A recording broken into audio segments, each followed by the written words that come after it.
Good morning class 9। आज हम लोग चैप्टर पढ़ रहे हैं जाबिर हुसैन सांवले सपनों की याद। आप लोग बुक लेकर बैठ जाएं और बुक से हम आपको पढ़ के शब्दार्थ बता दे रहे हैं। फिर उसके बाद प्रश्नोत्तर। पेज नंबर है 43। तो जाबिर हुसैन का जन्म सन 1945 में गांव नवनही राजगीर जिला नालंदा बिहार में हुआ और इनका जो मृत्यु हुई है ये इसमें जो है नहीं दिया गया है। और उसके बाद इन्होंने इनकी जो रचनाएं हैं जो आगे है, रचना का नाम है डोला बीबी का मज़ार, ये भी जाबिर हुसैन की रचना है। अतीत का चेहरा जाबिर हुसैन की रचना है। लोगा जाबिर हुसैन की रचना है। एक नदी रेत भरी, ये भी इनकी रचना है। इसमें आपके चैप्टर का जो नेम है वो सांवले सपनों की याद। तो यह सालिम अली की मृत्यु के बाद, सालिम अली पक्षी वैज्ञानिक थे, पक्षियों के बारे में इन्हें बहुत ज़्यादा जानकारी थी और उनके मरने के तुरंत बाद ही डायरी शैली में लिखा गया संस्मरण है। और यहाँ पर सालिम अली की मृत्यु हो जाने से लेखक को बहुत ही दुख हुआ था, अवसाद हुआ था, तो उन्होंने इनकी यादों को सांवले सपनों की याद शीर्षक रूप में व्यक्त किया है। चैप्टर शुरू करते हैं। सांवले सपनों की याद।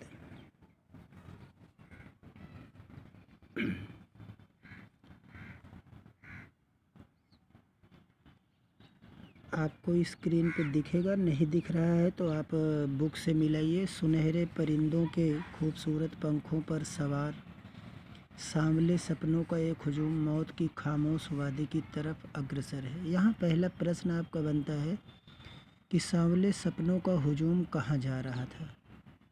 अब आप उत्तर इसको खोज कर बताइएगा। अगर नहीं आता है तब आप कमेंट बॉक्स में दे दीजिएगा, हम उत्तर बता देंगे। कोई रोक टोक सके कहाँ संभव है। और दूसरा प्रश्न यहाँ पे बनता है कि मौत की खामोश वादी किसे कहा गया है। ऐसे ही प्रत्येक पेज से आप लोग 5-5 प्रश्न बना लीजिएगा और इसको नोटबुक में लिख लीजिएगा। इस हुजूम में आगे आगे चल रहे हैं सालिम अली। यहाँ पे पहले ही हम शब्दार्थ 2-2 लाइन का एक पैसेज पढ़कर बता दे रहे हैं। परिंदा मतलब पक्षी होता है, सवार का मतलब हुआ सवारी चढ़ने वाला, और हुजूम का मतलब हुआ भीड़ भाड़। तो यहाँ पर हम आपको शब्दार्थ का भी बुक में फ़ोटो ही इसमें अभी स्क्रीन पर दिखा देंगे, आप बाद में आप वीडियो रोक कर देख लीजिएगा। सैलानियों की तरह अपने अंतहीन सफ़र का बोझ उठाए, लेकिन यह सफ़र पिछले तमाम सफ़रों से भिन्न है। भीड़ भाड़ की ज़िंदगी और तनाव के माहौल से सालिम अली का यह आखिरी पलायन है।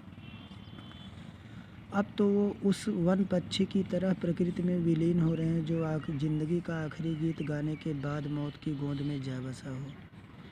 कोई अपने जिस्म की हरारत और दिल की धड़कन देकर भी उसे लौटाना चाहे तो वह पक्षी अपने सपनों के गीत को दोबारा कैसे गा सकेगा।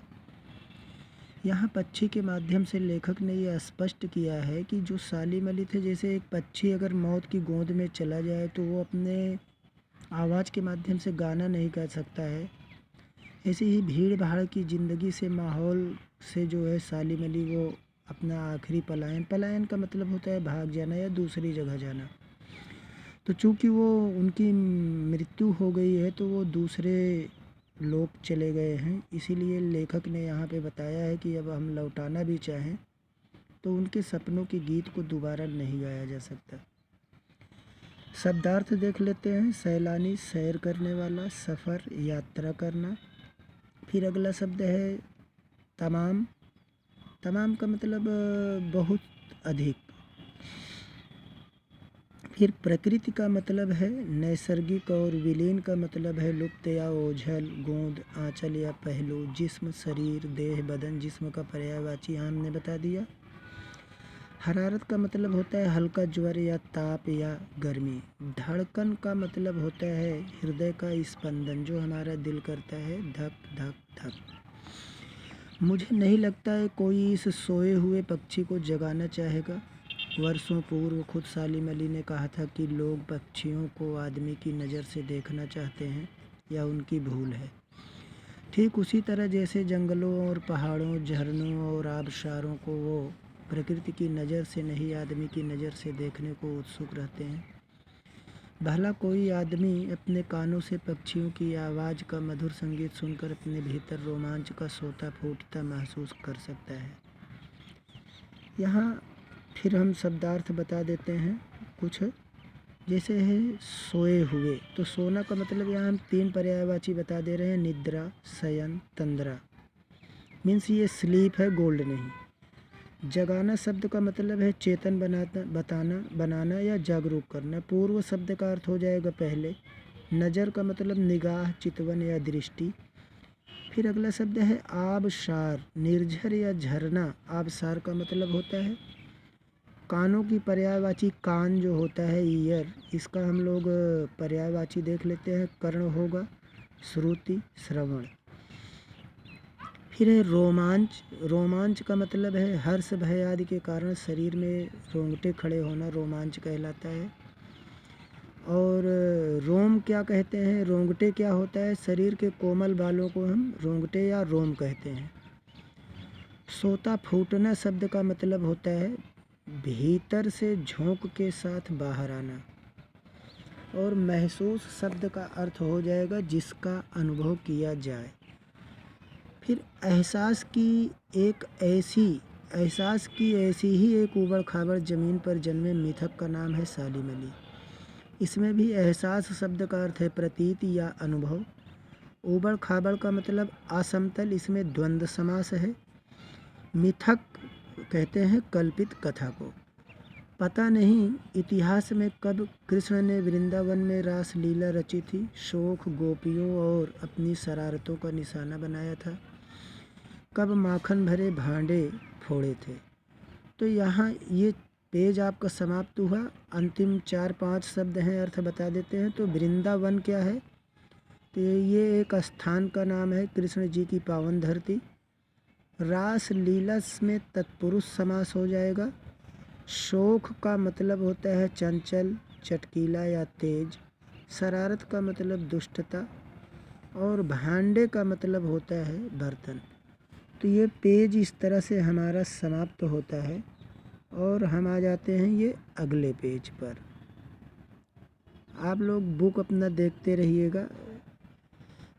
अगला पेज में है दूध छाली से अपने मुंह भरे थे, कब वाटिका में छोटे छोटे किंतु घने पेड़ों की छांव में विश्राम किया था, कब दिल की धड़कनों को एकदम से तेज करने वाले अंदाज में बंसी बजाई थी, और पता नहीं कब वृंदावन की पूरी दुनिया संगीतमय हो गई। पता नहीं यह सब कब हुआ था, लेकिन कोई आज भी वृंदावन जाए तो नदी का सांवला पानी उसे पूरे घटनाक्रम की याद दिला देगा। हर सुबह सूरज निकलने से पहले जब पतली गलियों से उत्साह भरी भीड़ नदी की ओर बढ़ती है तो लगता है जैसे उस भीड़ को चीर कर अचानक कोई सामने आएगा और बंसी की आवाज़ पर सब किसी के कदम थम जाएंगे। हर शाम सूरज ढलने से पहले जब वाटिका का माली सैलानियों को हिदायत देगा तो लगता है जैसे बस कुछ ही क्षणों में वो कहीं से आ टपकेगा और संगीत का जादू वाटिका के भरे पूरे माहौल पर छा जाएगा।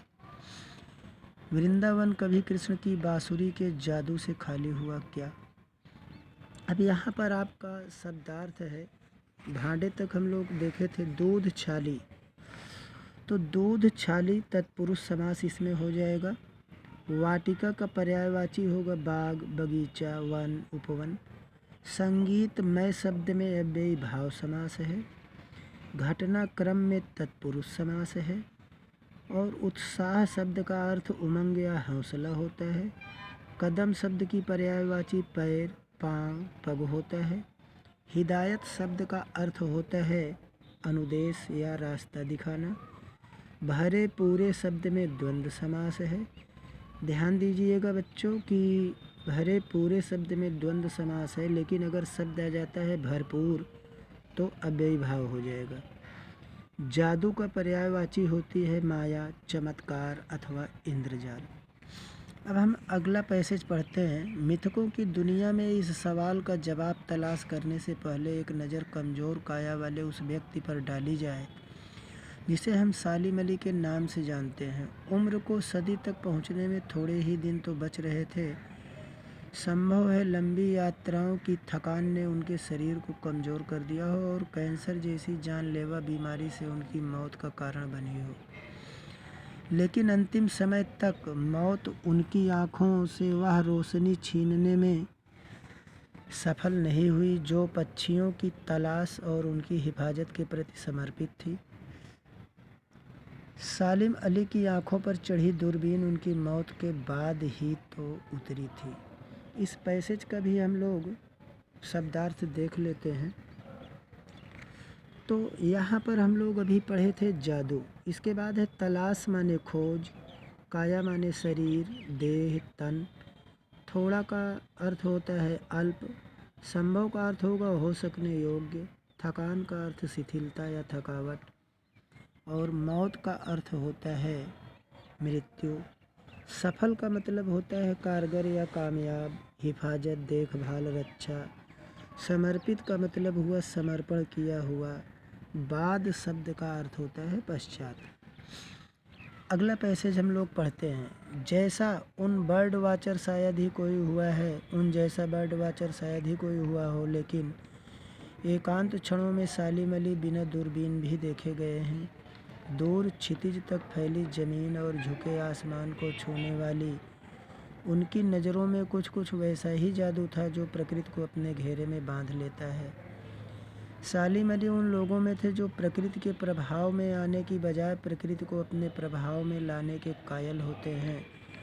उनके लिए प्रकृति में हर तरफ एक हंसती खेलती रहस्य भरी दुनिया पसरी थी। यह दुनिया उन्होंने बड़ी मेहनत से अपने लिए गढ़ी थी। इसके गढ़ने में उनकी जीवन साथी तहमीना ने काफ़ी मदद पहुंचाई थी। तहमीना स्कूल के दिनों में उनकी सहपाठी रही। अब यहाँ इस शब्दार्थ में हम इस पैसेज का देख लेते हैं। बर्ड वाचर का मतलब हुआ पक्षियों की देखभाल करना। और फिर उसके बाद है अगला शब्द है एकांत। तो एकांत शब्द का मतलब होता है अलग, अकेला। सॉरी। क्षितिज शब्द का अर्थ होता है वह स्थान जहाँ पृथ्वी और आकाश मिलते दिखाई देते हैं। ध्यान दीजिएगा बच्चों की, इसमें पृथ्वी और आकाश एक स्थान पर मिले हुए से दिखाई देते हैं, ना कि कहीं वो मिले हैं। नज़र शब्द का अर्थ हो गया दृष्टि। जादू का अर्थ हमने बताया था माया अथवा इंद्रजाल, और यहाँ प्रकृति का पर्यायवाची होता है नैसर्गिक अथवा तासीर। कायल शब्द का मतलब होता है मान लेने वाला और मेहनत का परिश्रम। गढ़ना का मतलब होता है बनाना। अगला पेज में है आपका ये जो तहमीना शब्द है, तहमीना। तो एक्चुअल में तहमीना का जो है ये एक नाम है और इसका अर्थ तहमीना शब्द का होता है। चूँकि यहाँ तहमीना एक नाम है, फिर भी हर नाम का कोई अर्थ होता है, मैंने कई बार क्लास में चर्चा किया है। तो तहमीना का अर्थ होता है शक्तिशाली या मजबूत। अब यहाँ प्रश्न बनता है कि तहमीना कौन थी। तो यहाँ तहमीना सालिम अली की सहपाठी थी और बाद में इनकी पत्नी बनी थी। अब हम लोग अगला पैसेज देखते हैं। सहपाठी का मतलब होता है साथ पढ़ने वाली वाला। सॉरी, तबीयत कुछ कम ठीक है। अगला पैसेज है अपने लंबे रोमांचकारी जीवन में ढेर सारे अनुभवों के मालिक सलीम अली एक दिन केरल की साइलेंट वैली को रेगिस्तानी हवा के झोंकों से बचाने का अनुरोध लेकर चौधरी चरण सिंह से मिले थे। वे प्रधानमंत्री थे। चौधरी साहब गांव की मिट्टी पर पड़ने वाली पानी की पहली बूंद का असर जानने वाले नेता थे। पर्यावरण के संभावित खतरों का जो चित्र सालिम अली ने उनके सामने रखा उसने उनकी आंखें नम कर दी। ये पैसेज भी आपका कंप्लीट। तो यहाँ अनुभव शब्द का मतलब होता है, हमने यहाँ तक पढ़ लिया था सहपाठी। तो अनुरोध का मतलब हो गया विनती, और अनुभव का मतलब होता है हम जब कोई बहुत सारा काम कर लेते हैं तो हमें एक्सपीरियंस हो जाता है, हम कह सकते हैं। पर्यावरण, परिधन आवरण, यण संधि है, इसका अर्थ होता है वातावरण। आंखें नम होना, दुखी होना। अगला पैसेज है, आज सालिम अली नहीं है, चौधरी साहब भी नहीं है, कौन बचा है जो अब सोंधी माटी पर उगी फसलों के बीच नए भारत की नींव रखने का संकल्प लेगा? कौन बचा है जो अब हिमालय और लद्दाख की बर्फीली ज़मीनों पर जीतने वाले पक्षियों की वकालत करेगा? सालिम अली ने अपनी आत्मकथा का नाम रखा था फाल ऑफ ए स्पैरो। मुझे याद आ गया D.H. लॉरेंस की मौत के बाद लोगों ने उनकी पत्नी फ्रीडा लॉरेंस से अनुरोध किया कि वह अपने पति के बारे में कुछ लिखे। फ्रीडा चाहती तो ढेर सारी बातें लॉरेंस के बारे में लिख सकती थी, लेकिन उसने कहा, मेरे लिए लॉरेंस के बारे में कुछ लिखना असंभव सा है। मुझे महसूस होता है मेरी छत पर बैठने वाली गौरैया लॉरेंस के बारे में ढेर सारी बातें जानती है। इस 55 का भी पेज हम लोग देख लेते हैं। अर्थ शब्दार्थ।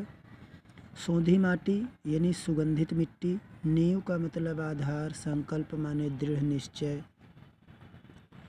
और फिर उसके बाद है सचमुच माने वास्तव में, वकालत वकील होने का भाव, संकल्प, दृढ़ निश्चय, और खुला खुला में यहाँ अव्ययी भाव समास है। हम लोग देखते हैं अगला पेज नंबर, और ये लास्ट पेज है इसमें का। तो लास्ट पेज में हम देखते हैं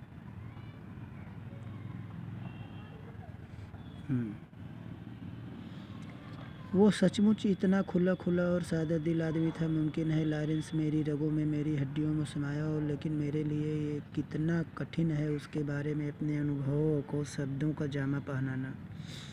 मुझे यकीन है मेरी छत पर बैठी गौरैया उसके बारे में और हम दोनों के बारे में ही मुझसे ज़्यादा जानकारी रखती है। जटिल प्राणियों के लिए सालिम अली हमेशा एक पहेली बने रहेंगे। बचपन के दिनों में उनकी एयरगन से घायल होकर गिरने वाली नीलकंठ की वह गौरैया सारी ज़िंदगी उन्हें खोज के नए नए रास्तों की तरफ ले जाती रही। तो गौरैया कैसे घायल हो गई थी? तो सालिम अली के एयरगन से। ज़िंदगी की ऊंचाइयों में उनका विश्वास एक क्षण के लिए डिगा नहीं। वो लॉरेंस की तरह नैसर्गिक ज़िंदगी का प्रतिरूप बन गए थे। सालिम अली प्रकृति की दुनिया में एक टापू बनने की बजाय अथाह सागर बनकर उभरे थे। जो लोग उनके भ्रमणशील स्वभाव और उनकी आयावरी से परिचित, उन्हें महसूस होता है कि वो आज भी पक्षियों के सुराग में ही निकले हैं और बस अभी गले में लंबी दूरबीन लटकाए अपने खोजपूर्ण नतीजों के साथ लौट आएंगे। जब तक वो नहीं लौटते क्या उन्हें गया हुआ मान लिया जाए? मेरी आंखें नम हैं सलीम अली, तुम लौटोगे ना? अब यहाँ पर हम लोग शब्दार्थ देख लेते हैं। संकल्प, दृढ़ निश्चय, वकालत, वकील होने का भाव। खुला खुला सबसे ऊपर पहली लाइन में ही शब्द है, तो खुला खुला का मतलब होता है अव्ययी भाव समास है, बिल्कुल खुला हुआ। और सादा दिल का मतलब साफ दिल वाला इंसान। मुमकिन माने संभव। जामा पहनाना, कार्य रूप में परिणत करना। जटिल माने कठिन। पहेली का मतलब होता है गूढ़ बात जिसका निराकरण सहज न हो। विश्वास, न डिगना, स्थिर रहना, नैसर्गिक, प्राकृतिक, प्रतिरूप, प्रतिमा या मूर्ति। अथाह, अति गहरा, भ्रमणशील, घूमने वाला, यायावर, घुमक्कड़, सुराग, निशान, नतीजा, परिणाम, आंखें नम होना, दुखी होना। दूध छाली में तत्पुरुष समास, संगीतमय में अव्ययी भाव समास, रोक टोक द्वंद्व समास, वन पक्षी में तत्पुरुष समास, साइलेंट वैली में कर्मधारय समास है, सहपाठी शब्द में तत्पुरुष समास है, खुला खुला में अव्ययी भाव। अब यहाँ आप लोग शब्दार्थ देख लीजिए। हम शब्दार्थ को एक बार पुनः पढ़ देते हैं। आपको यहाँ स्क्रीन पे दिख रहा होगा, अनुमान करते हैं। आप जानते हैं बहुत ज़्यादा अच्छी जानकारी नहीं है मुझे, धीरे धीरे सीखेंगे फिर आपको अच्छे से हो जाएगा। सिस्टम भी थोड़ा लेने का मूड है। तो शुरू से हम शब्दार्थ पढ़ देते हैं। स्क्रीन पे आप लोग देखकर वीडियो रोककर अपना लिख लीजिएगा। परिंदा, पक्षी, सवार, सवारी, चढ़ने वाला, हुजूम, भीड़ भाड़, सैलानी, सैर करने वाला, सफ़र, यात्रा करना, पलायन माने भागना, प्रकृति, नरसागरिक, विलीन, लुप्त होना, ओझल होना, गोंद माने आंचल, पहलू, जिस्म, शरीर, देह, बदन, हरारत, हल्का ज्वार या ताप, गर्मी, धड़कन, हृदय का स्पंदन। आप लोगों को दिख रहा होगा, हम ऐसा अनुमान कर रहे हैं। और इसके बाद है जगाना, चेतन बनाना, जागरूक। पूर्व माने पहले, नज़र माने निगाह, आबसार माने निर्झर, कान माने कर्ण या श्रुति, रोमांच, हर्ष, भय आदि कारण शरीर का रोंगटे खड़े होना। सोता फूटना, भीतर से झोंक के साथ बाहर आना, महसूस जिसका अनुभव किया जाए, एहसास, प्रतीति, अनुभव, उबड़ खाबड़, असमतल या भूमि। द्वंद्व समास है इसमें। मिथक माने कल्पित कथा। वृंदावन कृष्ण जी की पावन धरती का नाम है, स्थान का नाम है। रासलीला में तत्पुरुष समास। शोक माने चंचल, शरारत, दुष्टता, भांडे बर्तन, दूध छाली तत्पुरुष समास। वाटिका बाग बगीचा, वन उपवन, संगीतमय बेभाव समास। घटनाक्रम तत्पुरुष समास। उत्साह माने उमंग। कदम माने पैर पाँव, हिदायत अनुदेश, भरे पूरे द्वंद्व समास। जादू माया चमत्कार। तलाश माने खोज। काया माने शरीर, थोड़ा माने अल्प। संभव माने हो सकने योग्य। थकान माने शिथिलता। मौत माने मृत्यु। सफल माने कारगर, हिफाजत, देखभाल करना। समर्पित, समर्पण किया हुआ। बाद माने पश्चात। वर्ड बाउचर माने पक्षियों की देखभाल करने वाला। अब इसके बाद आपका फिर शब्दार्थ में ही है, आप देखते रहिए। ये एकांत, अलग, अकेला। क्षितिज वह स्थान जहाँ पृथ्वी और आकाश मिलते दिखाई देते हैं। नज़र, दृष्टि। प्रकृति, नैसर्गिक। कायल माने मान लेने वाला या निरुत्तर कर देना। मेहनत का मतलब परिश्रम होता है, काम करने वाला बहुत अधिक। गढ़ना माने बनाना। तहमीना तो नाम है, लेकिन नाम का अर्थ है शक्तिशाली या मजबूत। सहपाठी, साथ पढ़ने वाला। अनुरोध, विनती। पर्यावरण, वातावरण। आँखें, नम होना, दुखी होना। सोंधी माटी, सुगंधित मिट्टी। नींव, आधार। संकल्प माने दृढ़ निश्चय, वकालत, वकील होने का भाव। सचमुच, वास्तव में। खुला खुला, बेभाव समास। सादा दिल, साफ दिल। मुमकिन, संभव। जामा पहनाना, कार्य रूप में परिणित करना। सॉरी। जटिल माने कठिन, पहेली, गूढ़ बात जिसका निराकरण सहज न हो। विश्वास न डिगाना, स्थिर रहना। बाकी आप इधर देख लीजिएगा, आपको दिख रहा होगा, साफ साफ अनुमान करते हैं, इसको आप देख कर लिख लीजिएगा।